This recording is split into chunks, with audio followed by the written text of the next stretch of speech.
양반김이라는 분이 질문을 주셨는데 유튜브 채널에서 인터뷰하셨던 백상현 관장께서도 웨일레이는 중심이 붕붕 뜨고 그래플링을 하려 들지 않고 백스텝으로 도망치는데 이는 추수를 한두 번이라도 해본 태국 권사라면 이상하다고 저한테 이 의견에 어느 정도 동의하냐고 질문을 하셨어요.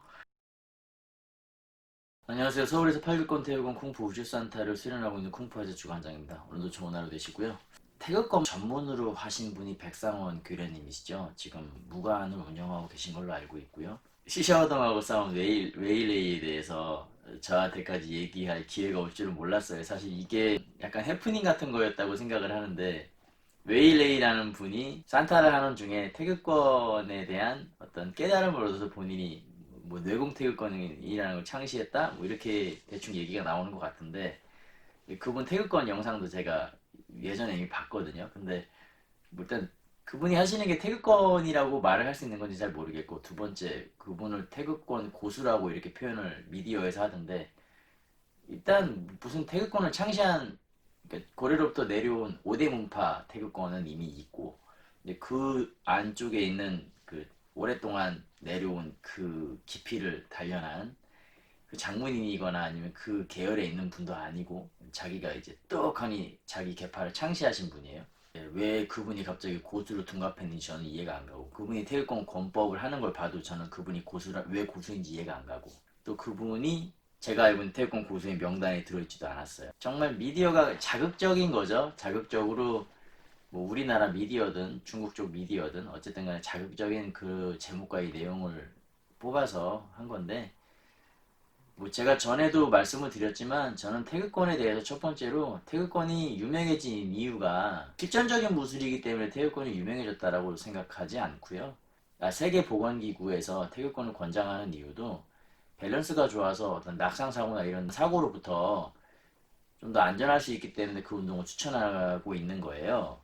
그러니까 실제로 태극권이 뭐 어떤 MMA 어떤 격투기처럼 그렇게 싸움을 잘해서 총속이나 이런 것처럼 살상력이 있어서 그래서 태극권이 유명해진 운동이 아니거든요. 그 전통 무술이 갖고 있는 장점이 있어요. 그리고 그 무술의 전투적인 특징들이 있거든요. 그러니까 태극권 같은 경우는 유술계 무술이죠. 그러니까 그 동작을 보면 무슨 동작인지 이해가 안 가니까 사람들이 막 이렇게 자꾸 팔을 돌리고 하는데 그 팔의 동작이 전부 다 상대방을 넘어뜨리고 꺾고 이런 동작들이 되어 있기 때문에 유술계 무술이라고 말을 하는 거고요.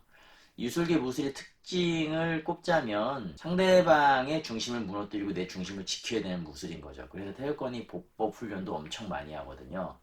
그리고 되게 견고합니다. 아래보다 위쪽이 무겁죠. 그러니까 아래쪽이 너무 가볍죠. 그러면은 자기 중심을 지킬 수가 없죠. 슈샤도하고 붙을 때도 계속 도망가잖아요. 붙으려고 하지도 않잖아요.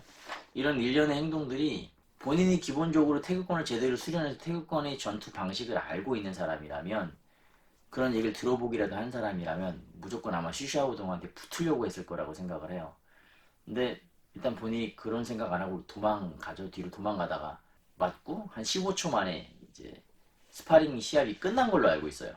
근데 일단 기본적으로 어떤 사람이든지 운동을 본인이 잘하는 게 있다면 그 잘하는 걸로 상대방을 이기려고 하겠죠. 예를 들어서 내가 축구를 잘하고 상대방은 족구를 잘해. 뭐 예를 들어 밥 내기를 해요. 그러면 축구로 하자고 하지 족구 하자고 얘기하진 않을 거 아니에요. 상대방이 족구 하자 그래도 아니 축구로 하지 왜 족구로 하냐고 아마 이런 식으로 얘기하지 않을까요? 또 당연히 타격을 잘하는 사람이 타격으로 이기려고 하지 그 사람이 뭐 유술로 이기려고 할 리가 없죠. 그래서 MMA에서도 보면 스트라이커들 보면 그라운드 기술을 배워서 나오긴 하지만 상대방한테 엉기면은 이렇게 벗어날 수 있는 것까지만 하고 딱 벗어나서 다시 일어나서 타격을 하면서 이제 시합을 하잖아요. 자기한테 유리한 쪽으로 몰고 갈 수밖에 없는 거죠. 당연히 태극권을 잘 하신 분이었다면 그렇게 했겠죠. 김님께서 태극권에 관심이 있으시다면 백상훈 교련님께 직접 찾아가서 배워보시는 것도 괜찮을 것 같아요. 뭐 건강 운동으로 생각하시고 만약에 태극권을 수련하신다면 양가 태극권을 가르치는 곳에 가서 배우시는 게 괜찮다고 생각을 하고요. 무난하게 배울 수 있는 무술이라고 생각을 하거든요. 태극권 중에서 자유추수 그런 식으로 시합을 하는 쪽을 저는 진식 태극권 쪽 말고는 제가 본 적이 없어서 이제 그 부분에 대해서 추가적으로 제가 더 말씀도 못 드리겠고요. 웨일레이 이렇게 권법 하신 거 보면 양가 태극권을 베이스로 해서 이렇게 본인이 만드신 것 같은데 모양을 그냥 흉내낸다고 해서 그게 태극권은 아니니까요. 그 웨일레이라는 그 분의 태극권 자체가 태극권이라고 말할 수 있는가 일단 저는 그 부분이 조금 의심스럽습니다. 제 말씀은 이 정도로 마무리하면 괜찮을 것 같아요. 저는 서울에서 8급권 태극권 쿵푸 우슈산타 수련하는 쿵푸화제 주관장이었고요. 양반기님께는 제가 충분히 답변이 됐는지 모르겠어요. 백상원 교련님께서 답변을 다 해주신 부분이라 제가 거기에 더 부연 설명을 할 필요가 있었는지도 조금 모르겠고요. 다만 질문을 하셔서 제가 추가로 다시 한번 말씀을 드렸습니다. 영상 끝까지 시청해주셔서 감사드리고 다음에 또 다시 다른 영상으로 인사드리겠습니다. 오늘 행복하십시오. 감사합니다.